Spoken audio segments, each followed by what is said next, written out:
Bom dia a todos. Nós vamos dar início então à reunião do nosso grupo de estudos, né, do programa de capacitação complementar em ecoendoscopia e endoscopia. E hoje a gente vai falar sobre um tema que é um tema interessante, né, e que tem sido muito discutido, que é a ecoendoscopia, né, com em casos de adenocarcinoma e o diagnóstico, né, teranóstico através do Carras, né, da mutação do Carras, se ela deve ser recomendada na prática clínica diária. Esse trabalho ele foi publicado no Therapeutic Advances in Gastroenterology e ele é o último autor, que é o Gilles Rousseau, foi o primeiro assistente do professor Laurent Palazzo, né, lá em Paris. E ele é uma pessoa que faz muito bem toda a parte de via biliar e pâncreas, né? Já dedicado há muitos anos. Então acho que vale a pena a gente ver exatamente esse trabalho para ver se a gente tira alguma coisa, se realmente vale a pena a gente fazer esse tipo de procedimento. Então, por favor, Diego, podemos fazer. A gente já perdeu aí em torno de uns 10, 12 minutos, então se você puder agilizar, eu agradeço. Bom dia a todos. Peço desculpa aí pelo problema técnico. Então, como o professor Celso falou, um trabalho de um grupo francês. É, o- os adenocarcinomas ductais pancreáticos, como o próprio trabalho expõe, ele tem uma coincidência crescente. 85% dos casos eles são diagnosticados em estágios localmente avançados ou metastáticos. E o tempo entre a data da primeira consulta, que sugere o adenocarcinoma pancreático, e a dos exames de imagem para confirmar, eles parecem afetar significativamente a sobrevivência do paciente. E é uma doença que apresenta mau prognóstico, com a taxa de sobrevivência de total aí, englobando todos os casos, de 9% em 5 anos. O diagnóstico dessa doença através da ecoendoscopia usando o FNA ou FNB. Então, no passado, o FNA, a ecoendoscopia com FNA, era o exame citológico, né? A FNA para exame citológico era o único procedimento para confirmar o diagnóstico e proporcionavam amostras pouco contributivas, devido ao microambiente tumoral. Isso se deve a um densoestroma desmoplásico e uma baixa contagem de células nas amostras coletadas. E essa mudança, ocorreu uma mudança aí de paradigma com o advento das agulhas de FNB, a primeira geração com o bisel reverso, né? E assim a FNB permitiu não mais aspirar, mas cortar fragmentos de tecido e obter microbiópsias. Esse procedimento de biópsia com agulha fina associada à pesquisa do Carras. Então, são um teste de mutação ativadora da oncogene viral homólogo do sarcoma de rato, Kisten, com o objetivo de diferenciar o adenocarcinoma ductal pancreático de lesões benignas. Então, o primeiro trabalho, em 2009, comparou o desempenho do ecoendoscopia com FNA versus a ecoendoscopia com FNA combinada ao teste dessa mutação é, para o diagnóstico diferencial do adenocarcinoma ductal pancreático com a pancreatite crônica pseudotumoral. E ocorreram desempenhos significativamente melhores, com a sensibilidade aumentando, assim como o valor preditivo negativo e precisão diagnóstica. O gene Carras, sua mutação, ela está envolvida em muitos tipos de câncer, especialmente no câncer de pâncreas, e a ativação da mutação do oncogene Carras é o evento inicial, na maioria dos casos, ocorrendo de 70 a 95%, induzindo a imunossupressão. Então, elas são detectadas desde a partir do estágio de neoplasia intraepitelial, classificada aí como um A.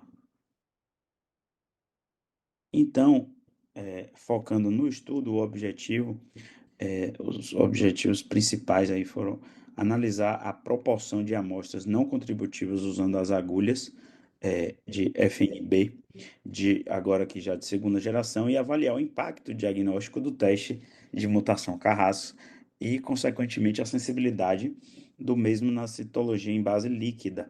E, como objetivo secundário, uma análise teranóstica, ou seja, de diagnóstico e tratamento personalizado, digamos assim, no momento do diagnóstico por ecoendoscopia com FNB e avaliação da sobrevida de acordo com essas mutações identificadas.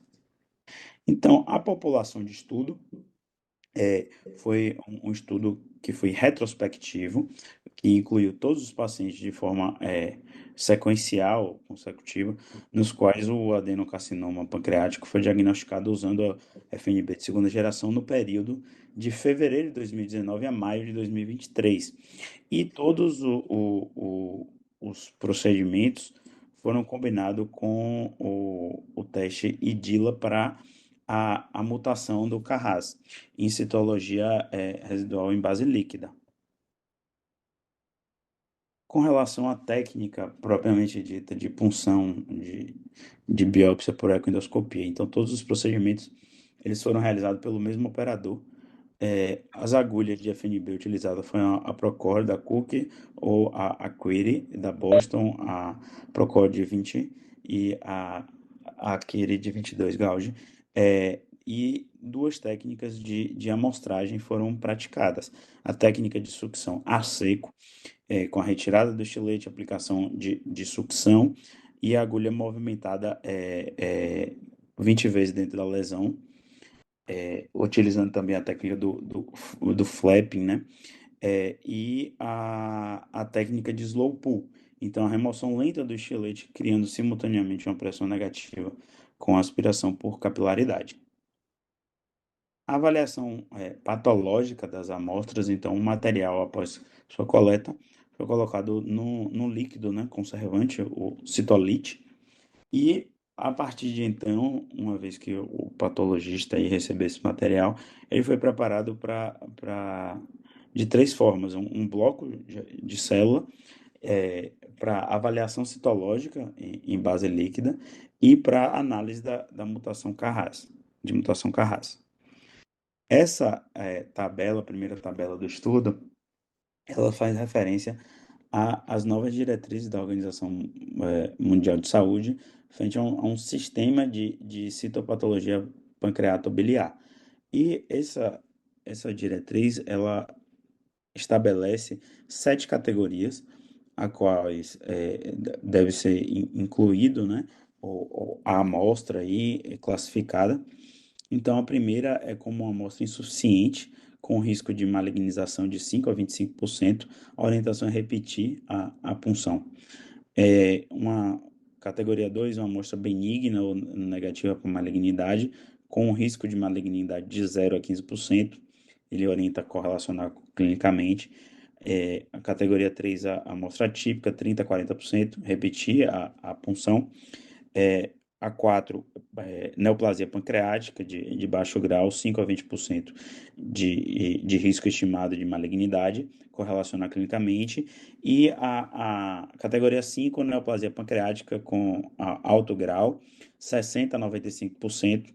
Então, se o paciente for considerado, né, tiver status para cirurgia, ou então o manejo conservador é uma opção. E a categoria 6 é suspeita para malignidade, chegando até 100% de risco de malignidade. E a positivo para malignidade é de 99% a 100%. Então, essa tabela vai voltar ali mais à frente, a gente vai destrinchando ela mais ainda.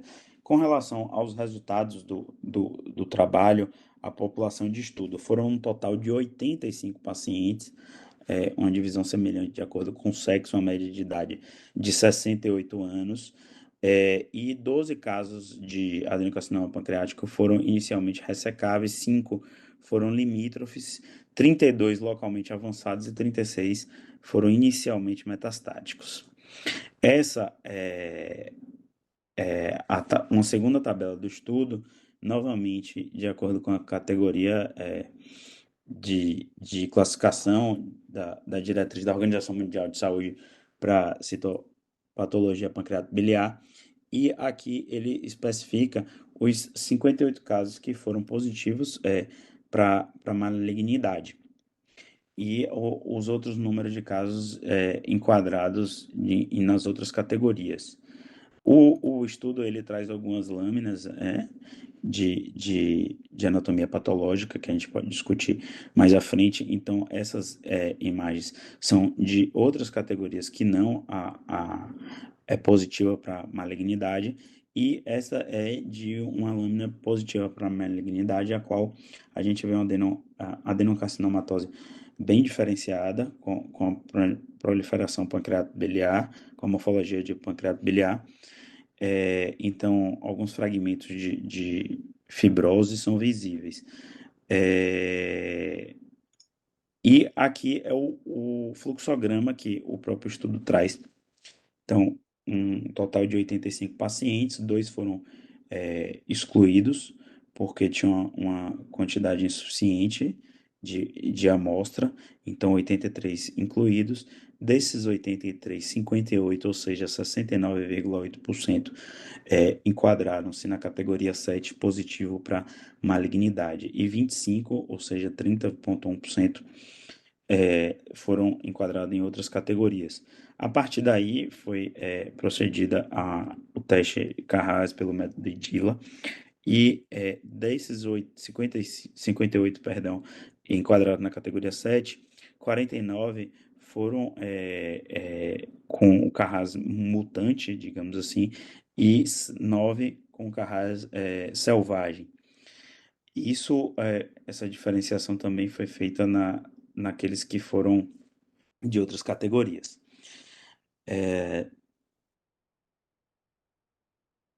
Frente aos resultados do trabalho, então, de acordo com os dados já disponíveis na literatura, e provavelmente devido ao baixo número de séries, a taxa de sobrevivência global não foi estatisticamente diferente de acordo com o tipo de mutação. Então, são um tempo de sobrevivência um pouco semelhante, de acordo com todas as mutações. E na coleta de dados, ou seja, a partir do ponto que esse trabalho foi executado, foi um trabalho retrospectivo, 31,3% dos pacientes ainda estavam vivos. E, frente à discussão do trabalho, o principal interesse do estudo foi confirmar o impacto diagnóstico significativo da pesquisa da mutação Carras em amostras de ecoendoscopia com FNB para o adenocarcinoma ductal pancreático. Das 25 amostras caracterizadas como não pertencentes à categoria 7, lembrando que é positiva para malignidade essa categoria, então 11, ou seja, 44%, poderiam ter sido consideradas positivas para o diagnóstico do adenocarcinoma ductal pancreático, inicialmente graças ao teste da mutação Carras, sem a realização de procedimentos diagnósticos adicionais, ou seja, foram feitos, sim, procedimentos adicionais, só que se tivesse sido feita desde o princípio o teste da mutação, esses procedimentos adicionais não eram desprezíveis. E com relação ainda, apesar de se ter utilizado FNB de segunda geração e novas técnicas de aquisição tecidual, ou seja, o próprio artigo coloca que pode haver uma otimização utilizando aquele processo de biópsia de aspiração com vácuo úmido, que não foi o preconizado inicialmente no próprio trabalho. O diagnóstico do câncer de pâncreas por FNB ainda permanece difícil, uma vez que pelo menos 15 a 20% dos casos vão precisar de uma segunda amostra. E o trabalho traz que, de forma deliberada, o grupo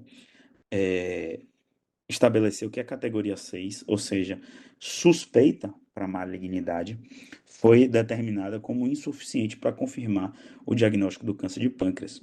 Isso pode justificar os desempenhos diagnósticos ditos como médios aí por eles mesmos.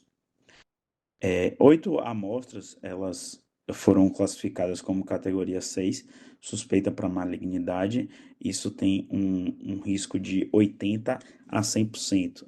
E dessas 8, 3 foram submetidas à cirurgia. Então, isso ele coloca para pontuar que, de uma maneira geral, 6 a 10% das duodenopancreatectomias, ele especifica aqui ainda que é duodenopancreatectomia cefálica, realizada em centros especializados, frente a uma suspeita de câncer de pâncreas, elas vão corresponder a lesões não tumorais. E desses 6 a 10%, 35% são referentes à pancreatite autoimune.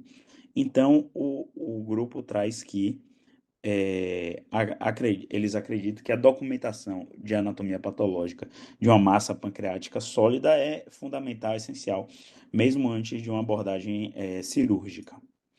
E algumas diretrizes americanas tendem a oferecer de forma rotineira testes do gene Carras para otimizar o desempenho diagnóstico da ecoendoscopia, porém, até o presente momento da publicação do estudo, na Europa, a investigação de mutação Carras em materiais de ecoendoscopia com FNB provenientes de lesão pancreática sólida não foi integrada à prática clínica atual, diária.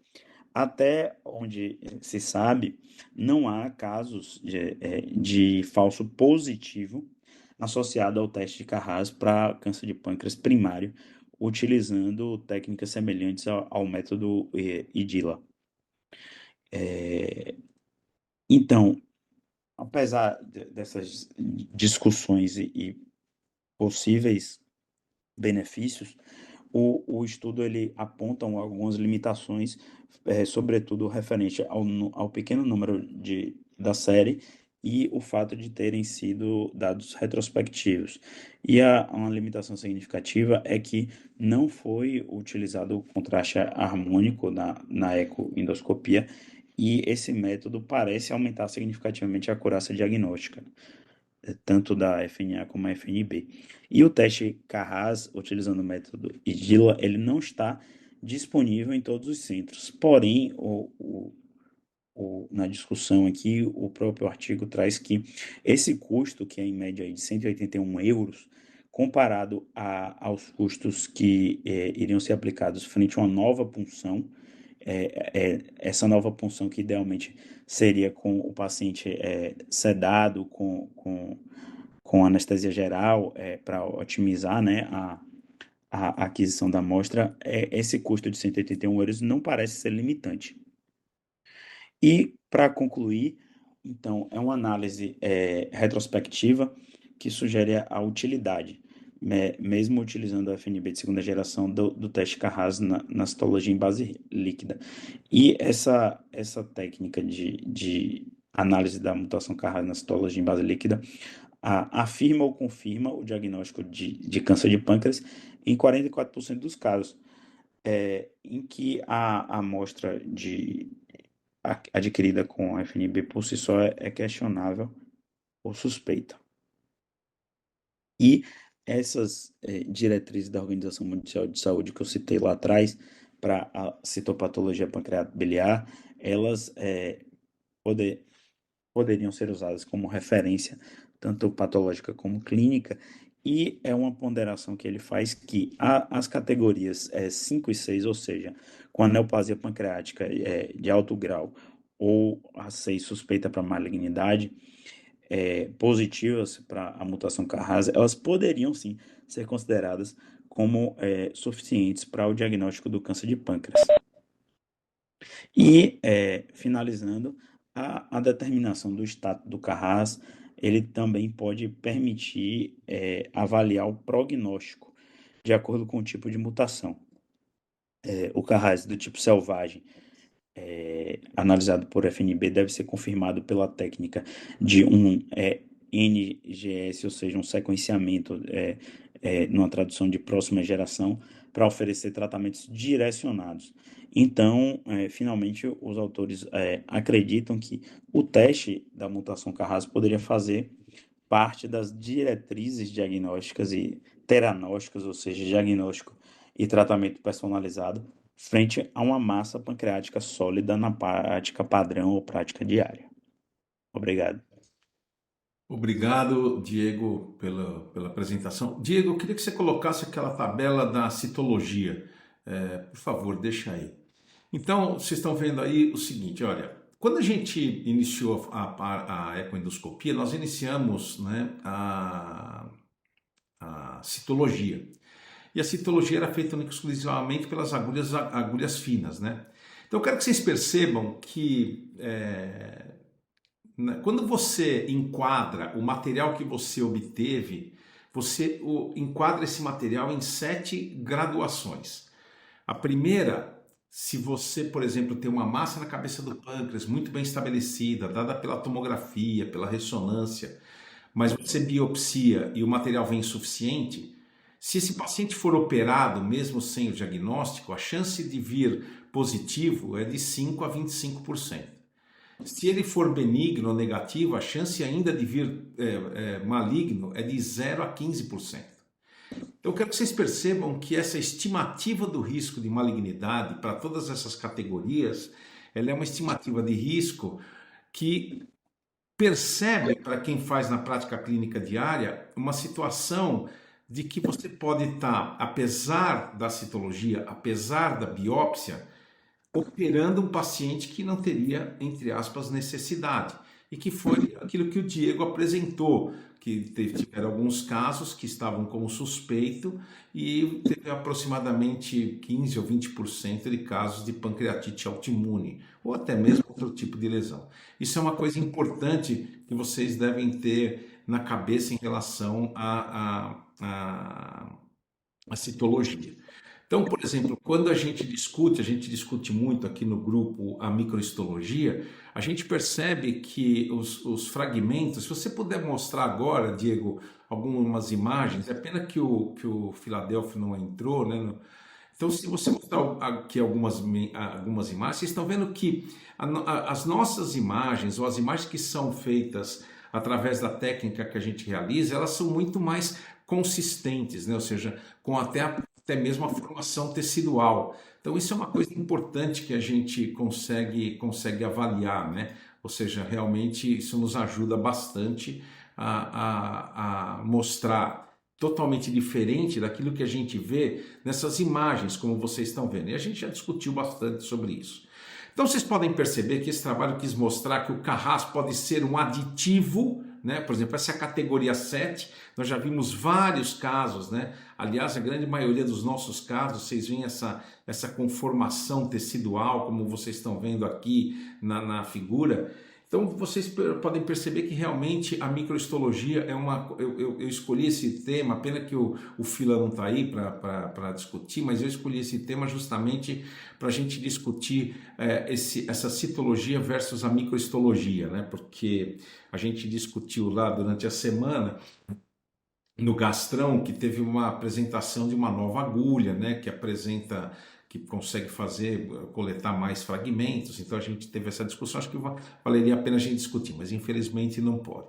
Então eu queria botar em discussão aí com a Raquel, né, com o próprio Rodrigo. Se alguém quiser fazer algum comentário, por favor, fique bem à vontade. A Bruna, se ela quiser também fazer algum comentário, fique bem à vontade em relação ao trabalho. Mas esse trabalho mostra que o Carras não vai incorporar muita coisa, né, na prática clínica diária. Eles mesmos acham que talvez nem vale a pena fazer, a não ser que você tenha uma classificação muito baixa, né, da citologia. Então, eu queria saber a opinião de vocês a respeito disso. É um trabalho razoável, eu acho que é um trabalho do ponto de vista metodológico bom, né? O Jorge Guedes também está aí. Jorge, se você quiser falar alguma coisa, fique bem à vontade. Por favor, eu queria abrir aí a discussão. Bom dia, posso começar então? Claro, pode. Opa, bom dia. Antes de tudo, bom dia a todos. Achei super interessante o trabalho e mais do que isso, eu acho que o tema é muito interessante, né? Não sei se foi umas 2 reuniões atrás, Ardengue, você tinha comentado já justamente sobre isso, né? sobre se a gente faria alguma coisa diferente com o paciente se ele fosse um Carras wild type ou mutante. Eu acho que é legal a gente pensar, né, que a gente está começando um pouco a falar e ressaltando que aqui nas suas reuniões o nível científico é absolutamente que existe de melhor na pancreatologia. E é muito engraçado a gente começar a falar um pouco mais de Carras no pâncreas quando a gente fala isso há mais de uma década ou 2 décadas para o câncer coloretal. Então, assim, esse é um proto-oncogene super importante, muito importante, junto com o P53, talvez os dois mais importantes. E a gente sabe que talvez até mais implicação do que no diagnóstico em si, ele tem uma implicação em muitos tumores prognóstica muito importante. A gente pode remeter aquelas nossas discussões lá sobre os análogos do GLP-1, né? Que a gente fica sempre ensaiando de fazer o artigo. Eu escrevi metade, que é um estimulador do Carras. Mas, na verdade, para vários tumores, ele tem uma significância prognóstica absoluta, por exemplo, coloretal. Uma coisa interessante da gente lembrar é que não existe só um tipo de mutação, né? Então, assim, na verdade, a mutação mais comum do Carras no câncer de pâncreas, que é a 12D, não costuma ser a mais comum em outros tumores, e tanto que já existem terapias direcionadas a terapias-alvo direcionadas à mutação do Carras para o 12C, por exemplo, e mais ou menos a ideia seria o seguinte, você tem duas formas de abordagem, uma terapia direta mesmo, para lesão do gene, e o Carras ele esconde o tumor do nosso sistema imunológico, quer dizer, quem sabe um dia a gente não começa a associar a terapia direcionada ao Carras para melhorar um pouco ou transformar aqueles pacientes que têm um adenocarcinoma de pâncreas com mutação de Carras com o mesmo prognóstico do que aqueles que não têm mutação do Carras, tornando esse tumor mais visualizável para o sistema imunológico ou não. Assim, até onde eu sei, a gente ainda não diferencia o nosso tratamento muito baseado no Carras, mas com certeza ele é um fator de piora de prognóstico, isso a gente já sabe, e acho que sabe aquela tecnologia que às vezes talvez a gente ainda não tenha uma função tão clara para ela, mas se a gente colocar de lado, a gente nunca vai ter, e pode ser que seja um caminho bacana para a gente tentar melhorar o prognóstico de uma parte dos pacientes com adenocarcinoma de pâncreas, e é uma parte relevante deles que tem mutação do Carras, né? Então, assim, acho super interessante o tema, acho super bacana. Não sei até que ponto vai ajudar a gente em termos diagnósticos, mas eu acho que a gente vai ainda estudar muito mutação do Carras no adenocarcinoma de pâncreas, vírgula, espero que um dia a gente fale mais disso sobre as lesões císticas pancreáticas, ou pelo menos no IPMN, que tem uma ativação maior do Carras do que o tecido pancreático normal inata já, isso já acontece nos IPMNs, e eu acho um tema super legal, super bacana, achei bom artigo e obrigado pela apresentação. Opa, obrigado, Rodrigo, por suas palavras. Acho que seus comentários são extremamente importantes. E eu associo ao seu comentário, por exemplo, ontem eu estava no meeting de apresentação de caso, né, do Hospital das Clínicas lá de Ribeirão Preto, lá da USP também, e o pessoal estava realmente discutindo a respeito disso. E tinha um oncologista em sala.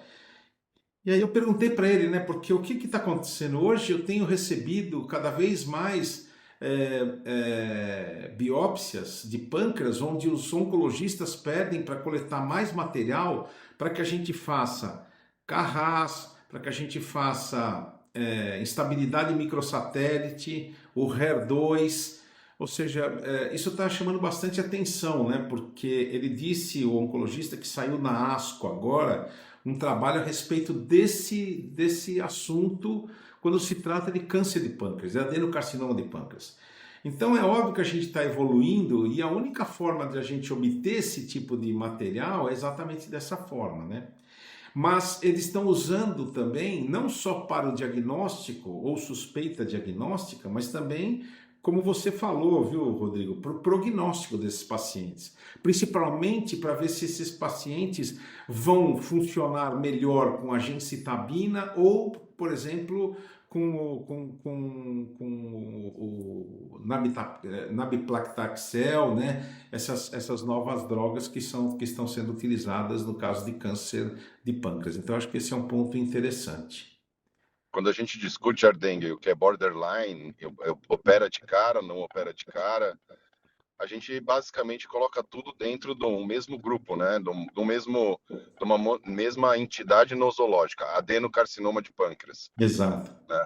E é aquilo, a gente vê pacientes que não são doentes avançados, que se opera 3, 4, 6 meses depois, o cara está metastático para o corpo inteiro, e outros tumores maiores que você opera e tem um prognóstico 1000 vezes melhor. Quer dizer, uma hora a gente vai ter que parar de classificar isso como uma entidade nosológica única para começar a entender. Eu acho que esse vai ser um pouco o caminho que vai virar para a gente falar, não, ó, esse doente é upfront, não, esse doente não é. A gente tem que testar a terapia, a gente tem que fazer segunda linha, terceira linha, começar com Fulfilinox, depois mudar para nab-taxel, e aí sim, se esses pacientes responderem de alguma forma, ou uma terapia direcionada ao Carras para os mutantes, a gente indicar cirurgia ou não. Quer dizer, estamos começando a diferenciar o adenocarcinoma de pâncreas e talvez a gente não considere todos iguais na nossa terapêutica, né?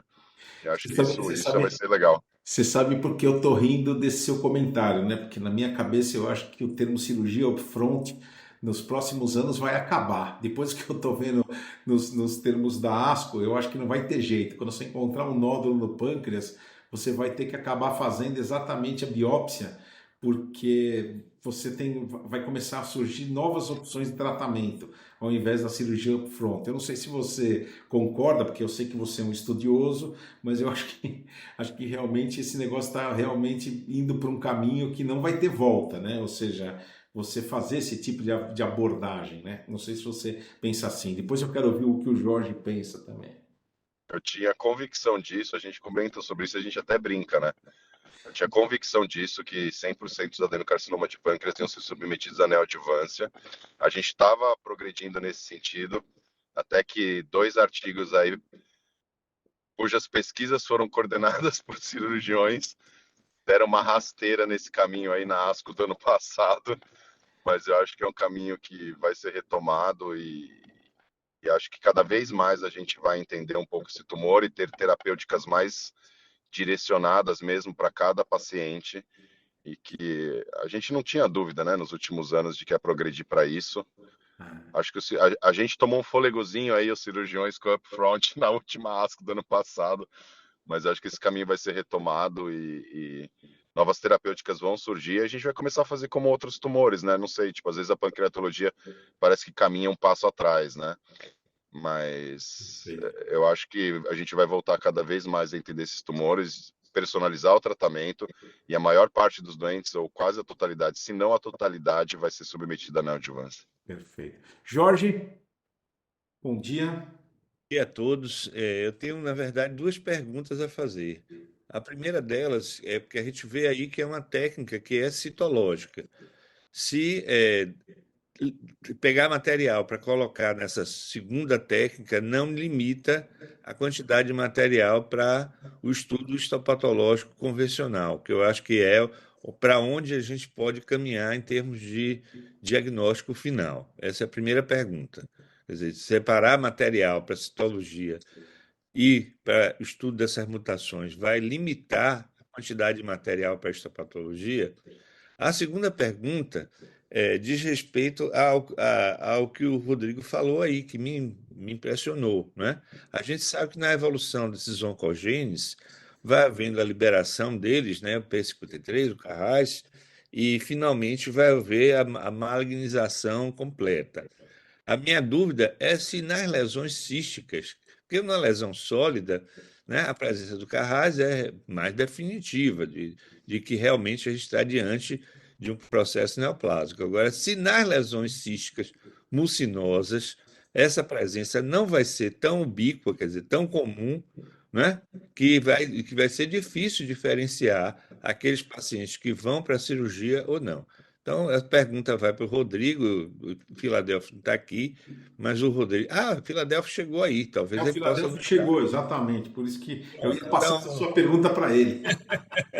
ok. Então, são as duas perguntas que eu teria. Eu ia Tá, passar para ele. Fala, Fila, bom dia. bom dia.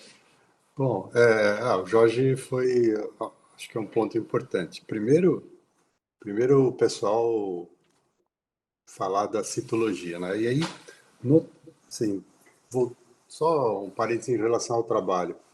No material que eles classificam como 3, se eles não fizerem diagnóstico de adenocarcinoma naquilo, está aí explicado por que o índice de positividade é tão baixo no material deles, né?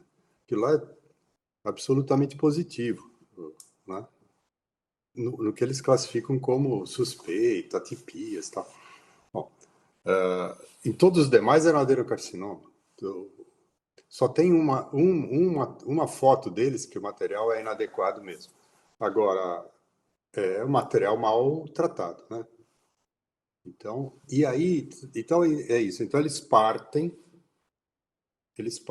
de um material inadequado, um não diagnóstico e jogam para o Carras. Então, se a gente continuar lidando com a molecular desse jeito, quer dizer, a coisa não é boa. Só acho muito legal o que eles estão dizendo. Olha, se eu tenho Carras, eu começo a ter uma chance terapêutica. Esse acho que é um ponto importante. Então, fazer Carras, na medida em que os custos sejam viáveis aqui, eu acho que sei lá, acho que 2018, quando eu ainda estava lá, eu acho que era em torno variava de 1.500 a 3.000 se fizesse junto o NRAS. Eu não sei quanto é que está agora um teste desse. Então, eu acho que sim, aí a gente passa a ter uma ferramenta valiosa para terapêutica, né? Agora, assim, você não conseguir fazer o diagnóstico nem na citologia, usar aqueles testes lá, ó, positivo, talvez, pode ser, e não confirmar na histologia, com a FNB, deu quanto? 60% de positivo na FNB? Acho que é um negócio assim. Então, você não pode usar molecular para isso. Bom, aí, o que acontece na realidade, né? O pessoal pedia nosso material para molecular, principalmente nas biópsias de pulmão, né? Mesmo com fragmentos escassos, a gente conseguia fazer a extração. O que acontece às vezes na prática? Muito desse material que é enviado para fazer a molecular em um laboratório X, às vezes ele é tratado por pessoal não médico, no primeiro momento, que não consegue achar, principalmente nas microhistologias, não consegue achar a área representativa para enviar para o Next Generation. Então, eu vivenciei esse tipo de problema outro dia com pâncreas, quer dizer, vai para um grande centro nacional, dito de excelência, e um biomédico, sem... Eu não estou subestimando o biomédico, mas um biomédico que, se você imaginar que o patologista não acha tumor, o biomédico achar a área representativa para mandar para a extração de DNA, então essa é a sequência de não a gente conseguir bons resultados no dia a dia, né? Bom, eu me estendi, não sei se eu respondi a pergunta Não, a única do coisa Jorge. que eu acho que a única coisa que o Jorge perguntou e que eu acho que valeria a pena, e eu acho que você é a melhor pessoa para responder isso, você faz uma biópsia. Você perde muito material quando você pede o Carras ou você acha melhor obter mais material? É isso que Não, você. Não, exatamente. tá lá o material. Olha, se sai por exemplo, esses casos que eles mostraram aí no trabalho, todos eles teriam material para ser extraído, assim, mesmo que eles dizem lá insuficiente. Nas FNBs, olha, raramente você deixaria de ter material. Eu acho que a questão toda é como manipular, como extrair. Quer dizer, alguém especializado em câncer de pâncreas também deveria falar, olha, a área a ser extraído do DNA é esta, né? Extrai o DNA aqui, né? Porque As tem pessoas. desde o método manual até uma espécie de um robô que extrai. Mas alguém precisa indicar, falar, é aqui, né? Isso é uma coisa importante, viu, pessoal? É porque a gente não tem muita ideia. Por exemplo, eu sempre digo o seguinte: eu sou um privilegiado, né? Porque eu converso muito com o Philadelphia há muitos anos, né? Então eu aprendi muita coisa com ele. Mas todos vocês têm que ter noção de que quando você manda uma simples biópsia para o patologista, tem todo um pessoal envolvido. Você me corrija se eu estiver errado. Eu vou Não, tentar tá certo, transferir isso para todo mundo de uma tá forma certo. mais palatável. Tem um grupo enorme de pessoas que tem que ter especialização para fazer tudo aquilo que estão fazendo. E o resultado, né, que a gente vê não é simples assim, né? Como, por exemplo, eu coletei o material, o fila joga numa lâmina, joga como a gente via quando a gente estava no ginásio, colégio ali, pega a lâmina, coloca no álcool, fixa, e aí bota no microscópio e faz o diagnóstico da célulazinha. Isso não é. Isso é uma coisa importante, né? Por exemplo, se você quiser fazer o Carras, se você quiser fazer o microRNA, se você quiser fazer qualquer outra prova molecular, qualquer coisa desse tipo, você vai ter que ter alguém que extraia isso, né? Você me corrige, por favor, Não, é isso. se eu tiver Não, errado. Então, quer dizer, não é fácil, não é fácil. É um sistema muito complexo. Isso tem que ficar claro. não, isso é importantíssimo. Deixa eu, deixa eu contar assim, a cadeia, né? Viu, Nós, viu, nós Fila? partic- Porque quem leva os louros é você. Mas você sabe que tem uma equipe, tem uma bruta de uma equipe atrás de você, entendeu? É não, importante. não, e olha só, por exemplo, o troco biomédico que fazia a minha agarose, nossa, eu perco muito mais tempo tendo que corrigir mentalmente aonde está do que aquele que faz, sabe, quando o técnico te entrega uma biópsia de primeira linha, você sai fazendo o diagnóstico, ao contrário, quando a lâmina não está uma maravilha, né? Isso, quer dizer, eu raramente, felizmente, enfrento esse problema desde sempre. Ah, os técnicos de 2 grandes hospitais que eu trabalhei ganharam prêmios nos congressos de histopatologias dos técnicos, por conta do método da agarose, né? Que eu continuo dizendo para vocês que é muito simples e barato, né? Comparando com essa agulha robótica maravilhosa que vocês mostraram outro dia, eu fui procurado pelo pessoal que veio com um Stogel, uma maravilha, que custava simplesmente 20 vezes mais caro que a Garose, né? Então, Não tem quer porquê. dizer, e não agregava valor. Exato. Bom, então, O Fila, a segunda pergunta, é o valor do Carras nos pacientes com lesões císticas mucinosas, né? Porque eu imagino que o Carras vai ser encontrado muita frequência nessas lesões e não necessariamente vai ser indicativo de malignidade. Qual é a sua impressão a isso, respeito? não, isso mesmo. Quer dizer, não necessariamente ele vai ser maligno. Como eu sempre, o Carras às vezes está positivo num pólipo hiperplásico do estômago, né? Então, não necessariamente ele será maligno, tá? É isso mesmo. Então, é isso. Você não pode fazer o diagnóstico de malignidade por conta do Carras. Tem que ter a morfologia, e aí você vai usar o Carras com finalidades terapêuticas, né? Mas o diagnóstico, eu acho que é na morfologia em primeiro lugar. Perfeito. Posso Raquel, fazer um comentário claro, claro. rápido, Ordengue? O Jorge, só para complementar em relação aos IPMNs, tá? Ah, que eu tinha dado uma estudada é que, assim, existe um aumento de expressão, não necessariamente aumento de atividade de Carras nos IPMNs. Então, é um tecido em que a expressão tecidual do Carras é aumentada em relação a outros tipos de lesões, tá?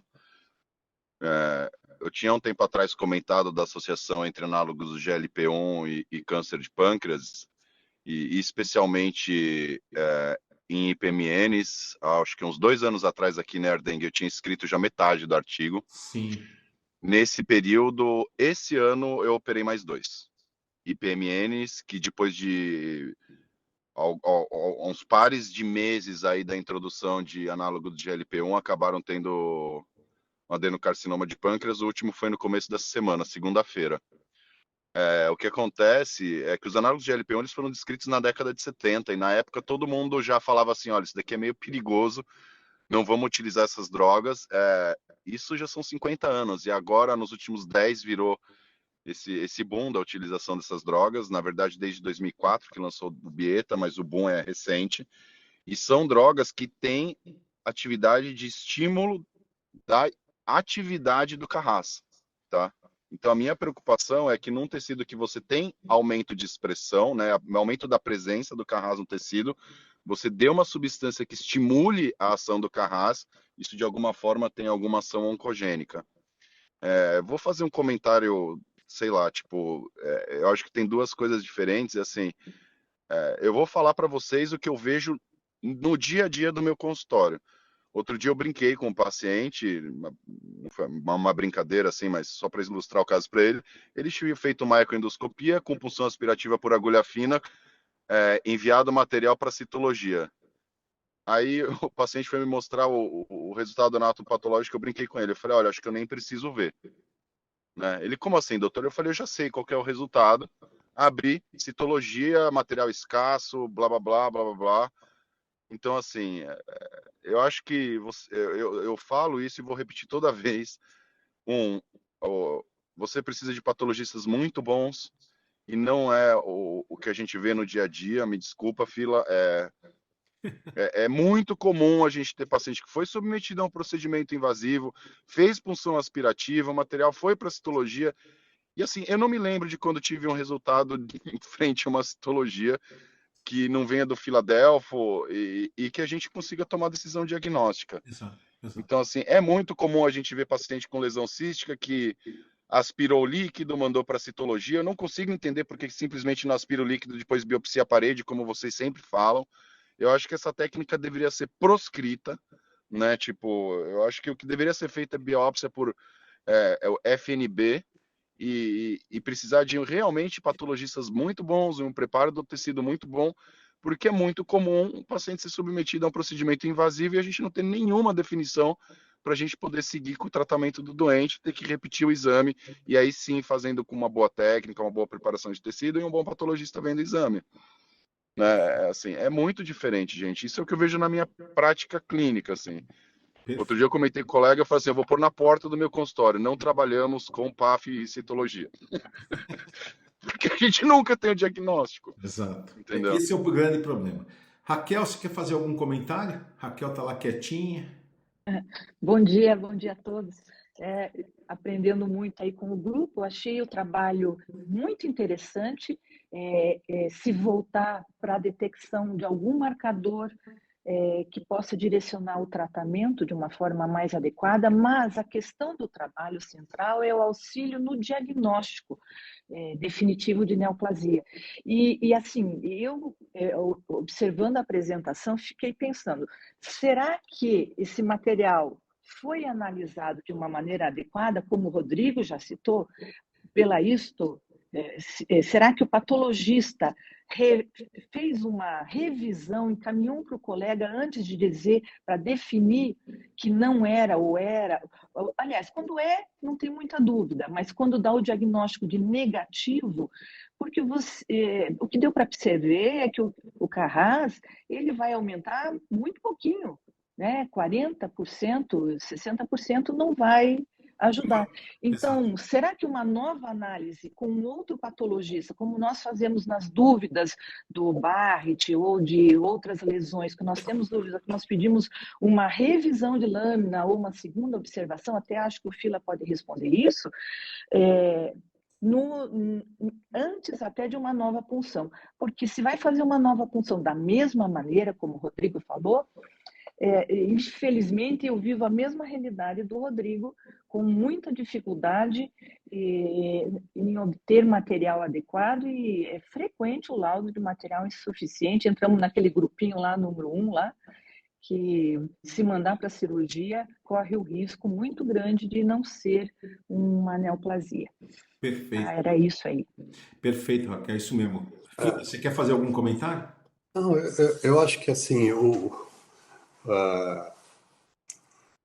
a cultura de pedir uma segunda opinião não está incorporada como ferramenta do dia a dia do trabalho. Né? Então, e aí fica claro, por exemplo, nesse trabalho super bem feito, num grupo forte, que os caras põem uma foto de de uma, enfim, vai um cell block ou alguma coisa, nitidamente adenocarcinoma, e falam que aquilo lá é inconclusivo, o que é duvidoso. Então, são nós estamos vendo com duas realidades. Primeiro, o patologista não fazendo diagnósticos assertivos. O outro viés é o clínico, o cirurgião, recebendo esse tipo de material e não tomando uma atitude peraí, ou biopsia de novo, ou faz revisão, e leva o paciente para uma certeza. Quer dizer, nós estamos lidando no voo cego, é o piloto sem a torre de comando lá. E funciona assim.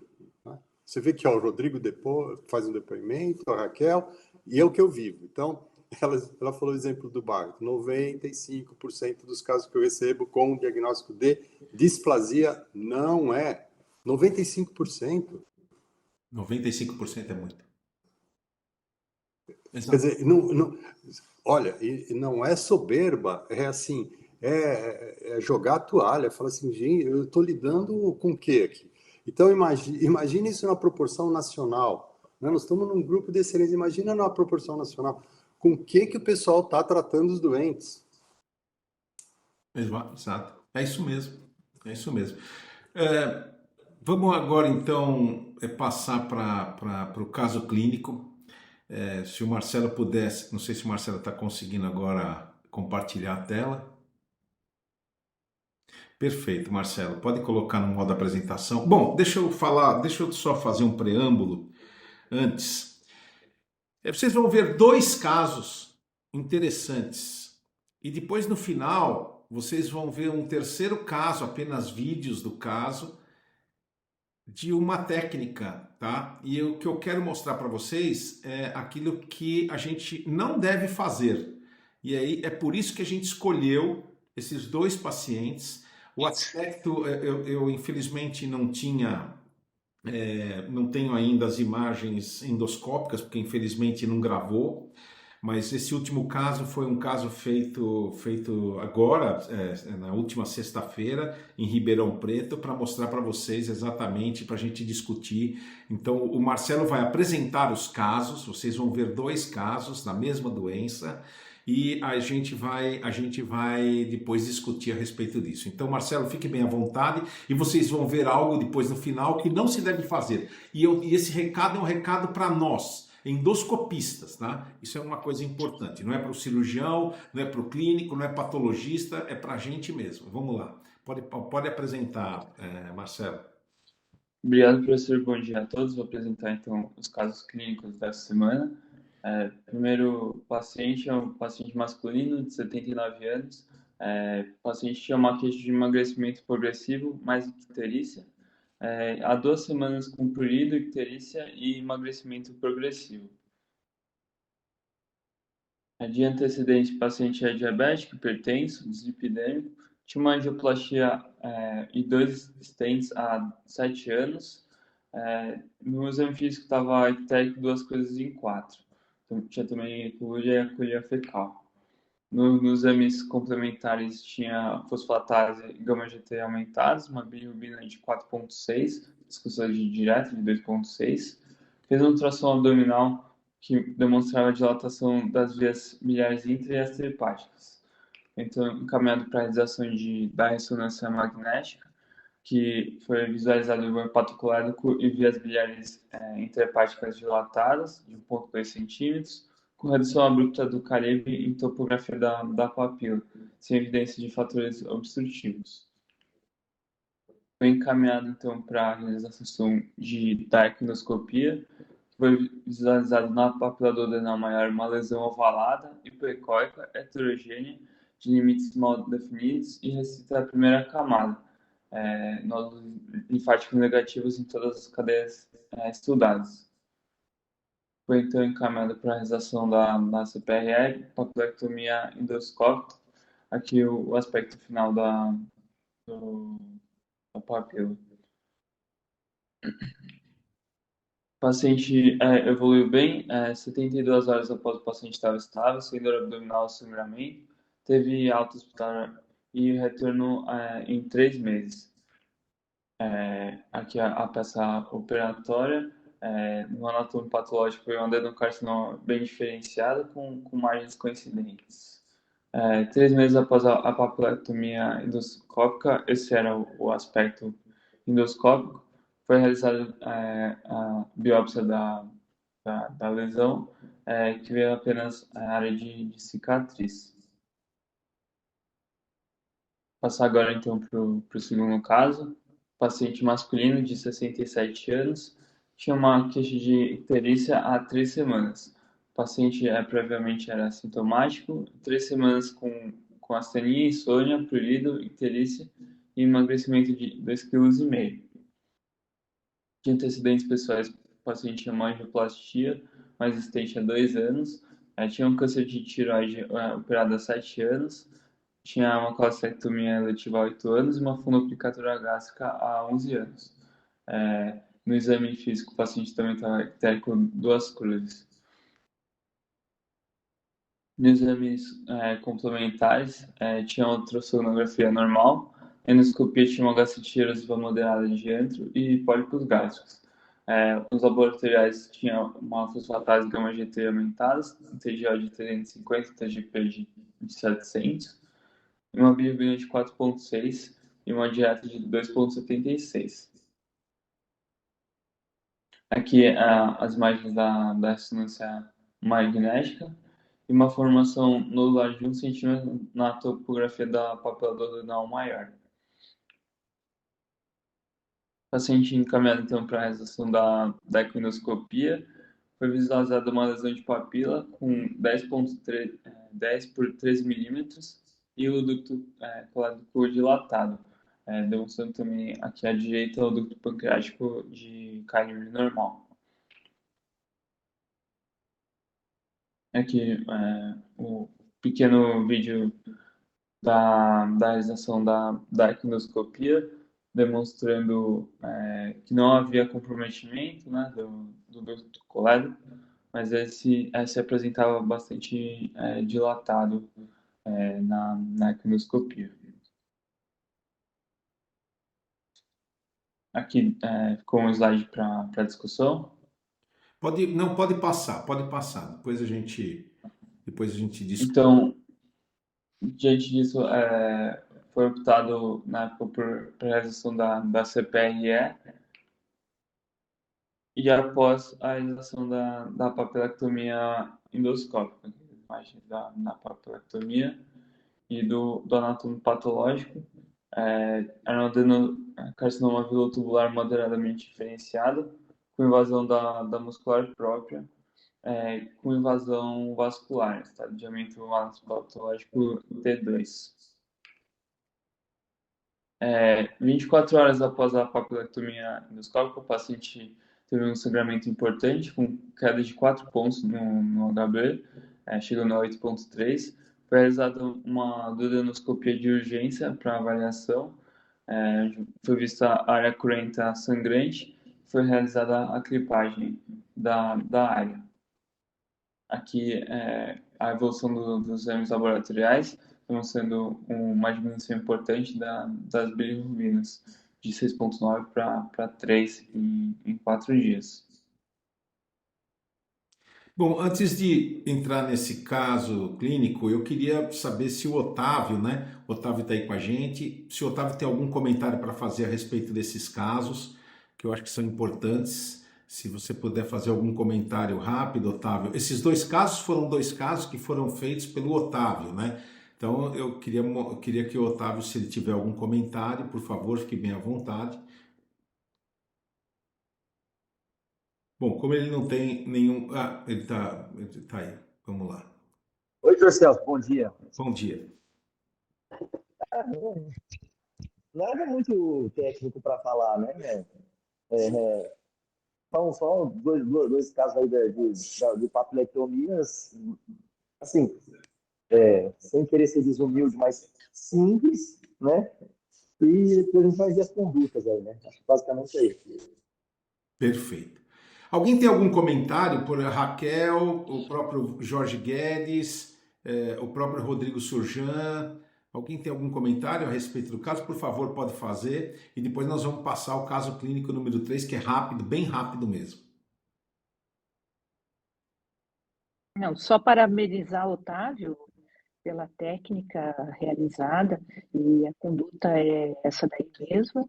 É claro que agora, depois tem que observar o que nós vimos no resultado, o que nós vamos fazer na sequência desses pacientes. Pois é, esse é um ponto fundamental. O caso número 2, ele tinha margens livres, né? O Otávio me corrige se eu estiver errado. Comprometimento vascular e é isso? Volta um pouquinho na patologia. Não tinha comprometimento vascular, acho que Não? invasão perineural não detectada, componente mucinoso ausente, reação estromal, não tinha absolutamente nada. Ele só tinha margens de ressecção livres, mas o estadiamento anatomopatológico foi um PT2. E esse paciente foi encaminhado, né? O Otávio me corrige se eu estiver errado, esse paciente foi encaminhado para procedimento operatório, né? E ele teve... Correto, isso mesmo. É esse mesmo, né, Otávio? E esse paciente teve complicações e acabou no pós-operatório indo a óbito, né? E aí o que aconteceu? A peça operatória não tinha absolutamente nada, bem como nenhum gânglio livre. Absolutamente nada. E nenhum gânglio livre. Então esse é Isso quer dizer nenhum gânglio comprometido. Nenhum gânglio havia comprometido. Todos os gânglios estavam livres de comprometimento neoplásico. Desculpa, eu falei errado mesmo. Então, quer dizer, você vê que é muito perigoso, né, a gente indicar um procedimento como esse, né, baseado única e exclusivamente na patologia. E o primeiro paciente está em controle até hoje, né? O paciente está em controle até hoje, apesar do diagnóstico ser de adenocarcinoma. Por isso que essa indicação tem aumentado. Mas uma coisa que é muito importante, que eu queria comentar com vocês, e agora eu quero que ele passe o caso 3, é o seguinte: quando nós, endoscopistas, pode passar, Marcelo. Então esse daí eu mesmo vou, pode passar. Esse é um outro caso, que é um paciente... Não, volta lá, Marcelo. Volta lá. Isso, esse é um outro... Não, primeiro, na identificação. Aí. Esse é um outro caso de 79 anos, praticamente a mesma coisa, que tinha colestase há 3 semanas. E aí o que aconteceu? Pela colestase foi indicada uma CPRE. No mesmo momento, o colega fez a ecoendoscopia que revelou um tumor de papila, um UT1N0MX. E aí, ao invés de ele fazer a papilectomia, ele fez a infundibulotomia. E ele fez a drenagem da via biliar com uma prótese plástica 10 frentes. Ou seja, a paciente estava com um nível de icterícia muito elevado e ele fez esse procedimento. Próximo diapositivo, por favor. Aí vocês vão ver, olhem as imagens como são extremamente parecidas com todas as outras duas que eu mostrei para vocês. Ou seja, você vê que ali em cima tem a parede do colédoco, que daria para fazer com tranquilidade, facilmente a drenagem. E aí foi optado por fazer a drenagem.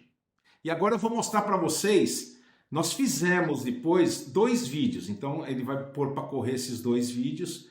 Olha só como ficou difícil, né, você conseguir avaliar essa lesão. Olha só, dá uma olhada, ó como a lesão ficou mais compacta.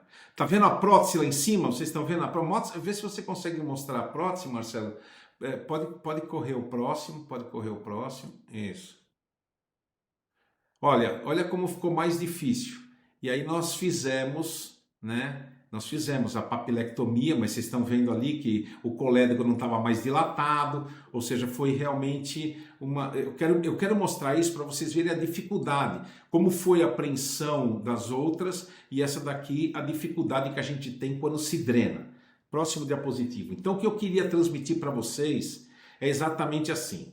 Se você desconfiar de um tumor de papila, não drene a via biliar. A papilectomia ficará muito mais difícil e você não conseguirá fazer em monobloco, que foi o caso que aconteceu com essa paciente. Nós estamos aguardando o resultado do anatomopatológico, mas provavelmente deve ser mesmo um adenocarcinoma, alguma coisa desse tipo. Mas a drenagem, com certeza... se a gente não conseguir tirar o tumor todo, que era um tumor ovalar, totalmente bem localizado, como vocês podem ver, volta nas primeiras 2 imagens lá, antes dessa. Olha só, olha como ele era bem localizado, o tumor na papila, ou seja, a gente poderia ter removido com uma simples polipectomia essa lesão. Então é por isso que eu tô falando, tô mostrando isso para vocês. Eu acho que esse caso foi um caso bem elucidativo para mostrar que quando vocês desconfiarem de tumor da papila, ou seja, clinicamente, radiologicamente e pela ecoendoscopia, e que foi feita, né? E que foi feita pelo colega, não devemos fazer a drenagem. Isso tem que ficar bem claro.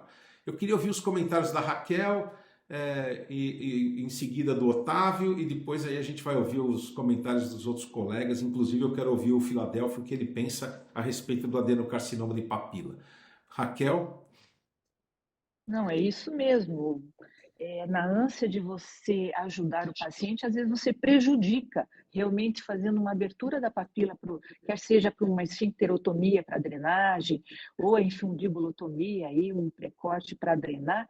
Isso vai dificultar ou às vezes impossibilitar uma ressecção. Então, se a suspeita é de um adenoma ou uma lesão neoplásica de papila, faça um tratamento conservador. Claro que eu entendo a situação, talvez o paciente tivesse gravemente colangite, né? Mas o ideal é tentar fazer um tratamento conservador, e imediatamente fazer uma avaliação da extensão da lesão com ecoendoscopia, preferencialmente, se não com colangio-ressonância, e partir para ampulectomia que vai drenar. Então, esse é um recado muito importante, porque infelizmente chega para nós também pacientes já drenados, e aí ou não dá certo, ou não fica bom. É bem isso que você falou. Perfeito. Otávio, quer fazer algum comentário? Não, eu concordo com o que a Raquel disse. Eu acho que, assim, e o que o senhor disse também, tem que ficar claro aqui, você só vai drenar a via biliar sem papilotomia, é muito importante falar isso, sem papilotomia, para alterar minimamente possível a anatomia. Se o paciente estiver na vigência de colangite, e ele não está pronto ainda para fazer, não está estadiado ainda para fazer a papilectomia. Eu acho que, na minha modesta opinião, é a única indicação de drenagem de via biliar em paciente com adenoma de papila. Senão, como você disse, vai dificultar muito a ressecção, anatomicamente falando, e ainda corre o risco de você não conseguir retirar o tumor todo. Acho que o recado é esse. Se é para drenar, é só se o paciente estiver na vigência de colangite. Se não, vamos estadiar o mais rápido possível, claro, para proceder com a papilectomia. Perfeito. Fila, antes de ouvir o Jorge e o próprio Surjan, o que é que você acha da papilectomia no adenocarcinoma da papila? Celso, a gente já debateu isso até por conta. Não sei se esse segundo caso que foi mostrado era um da época ainda que eu estava lá no 9 de julho. Sim, exatamente. Tá. Era Então, assim, filho. Tá. Então, a gente transporta todo o conhecimento que a gente tem da lesão potencialmente curável do estômago e do cólon, tá certo? Então, quando a gente pega uma papila PT2 com invasão vascular, imediatamente a gente fala, o tratamento é cirúrgico, né? Eu acho, assim, refletindo isso ao longo do tempo, ainda mais com um caso tão emblemático desse, olha, ele não tem mais tumor e morreu na cirurgia, né? Acho que necessariamente o N de casos deve ter aumentado, e eu acho que a gente tem que rever critérios de cura endoscópica para a papila, senão olha aí. Né? Então, é um problema, porque vamos pegar o dito adenoma da papila. A gente sabe que ele cresce como um LST, quer dizer, ele vai em direção ao ducto pancreático principal, ou para o colédoco.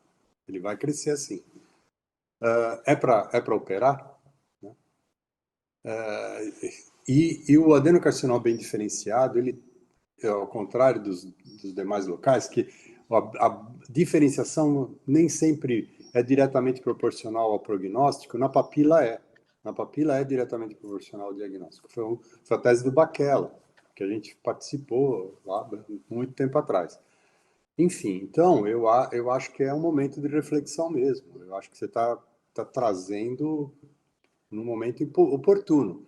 Quer dizer, agora, que comunidade a gente deveria chamar, né, para dar os critérios de cura endoscópica para isso, né? Agora eu quero te fazer mais uma pergunta. Por favor, olha esse caso, olha a imagem, veja como é localizada, Fila. Agora volta no caso anterior, por favor. Mostra as imagens do caso anterior. Mostra lá. Mostra antes. Olha aí. Corre esse vídeo. Aí, tá ótimo. Olha como é. Não, volta anterior. Ó.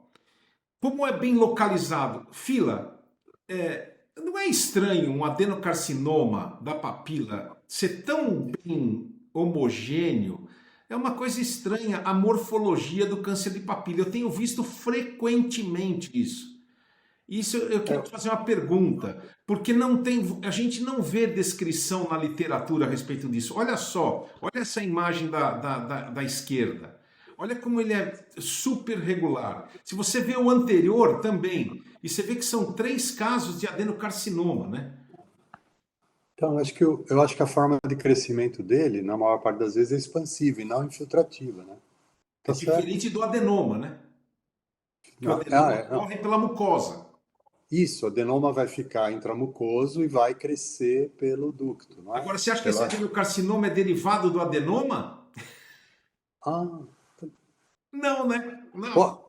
Não, olha, pode nascer no adenoma. Se nascer no adenoma, ele cresce muito mais lentamente. Entendi. Isso vale para o estômago, para o cólon. Se nascer no adenoma, o prognóstico é mais favorável, cresce mais lentamente, ao contrário né? Então, esse possivelmente não, viu, Celso? Perfeito. Ele já cresceu, invadindo, mas de forma expansiva, não infiltrativa. Perfeito. Jorge, tem algum comentário? O comentário é com relação a, depois que foi feita a papilectomia, que se encontra a margem comprometida, quer dizer, do ponto de vista clínico, será muito difícil a gente convencer essa família de que não deve se submeter a um procedimento cirúrgico posterior, né? Isso é bastante complicado. Esse segundo caso aí, emblemático, que vai ao óbito, né?